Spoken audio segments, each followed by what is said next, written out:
এখন আপনাদের সামনে বক্তব্য রাখবেন বাংলাদেশ সড়ক পরিবহন শ্রমিক ফেডারেশনের সম্মানিত সভাপতি জনাব রহিমুল দুদু ভাই। জনাব রহিমুল দুদু ভাই।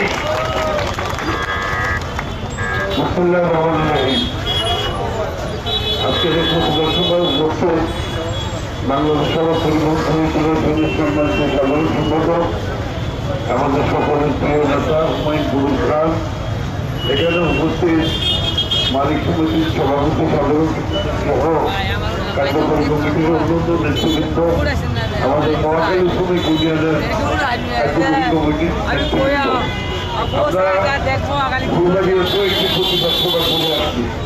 সেখানেও আমরা মিছিল করেছি।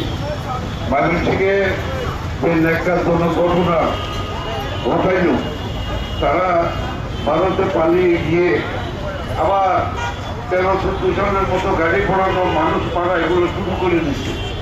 সেই টাইমে তারা গাড়ি পোড়ায় বলতো বিএনপির দোষ, অথচ বিএনপির লোক রাস্তায় থাকতো না, গাড়ি পুড়ে দিত।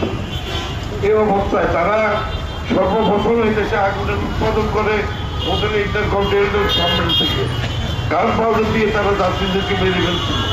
ওটা হলো প্রথম বাংলাদেশে অগ্নিকাণ্ড। সেটা তারা করেছিল এবং তাদের লোক ধরাও করছে, তাদের বিচারও। এখন তারা চাইতেছে সড়ক পরিবহনে অস্থিরতা আসছে। এই সড়ক পরিবহনে অস্থিরতা আসলে যে ফসল হবে, এটা তাদের একটা বুনিয়াদি হিসাব কিতাব।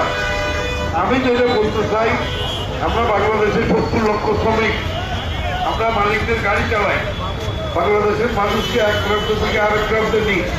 বাংলাদেশের খাদ্য রসদ আমরা ট্রাক গভর্নমেন্টের মাধ্যমে সারা দেশে পরিবহন করি। আমরা খেটে খাওয়া মানুষ, আমরা খেটেই খাইতে চাই। আমরা দেশের যোগাযোগ বিচ্ছিন্ন হতে দিতে চাই না, আমরা এটা অব্যাহত রাখতে চাই। এই ব্যাপারে সার্বিক সহযোগিতা প্রশাসনের কাছ থেকে আমি কামনা করতেছি। আমি আরো হুঁশিয়ার করতে চাই, এরপরে যদি আর একটি গাড়িতে আগুন লাগানো হয়, তাহলে আমরাও খুঁজে খুঁজে আপনাদেরকে বাইর করার চেষ্টা করি। এটা মনে করার কোনো কারণ নাই যে ড্রাইভারদের গায়ে হাত দেওয়া মানে বল্লাদ থেকে হাত দেওয়া। বল্লাদ তাকে এরকম দিন মানলে বল্লাদ ছাড়ে না কাউকে। এই ড্রাইভার জাতিরাও কিন্তু তাই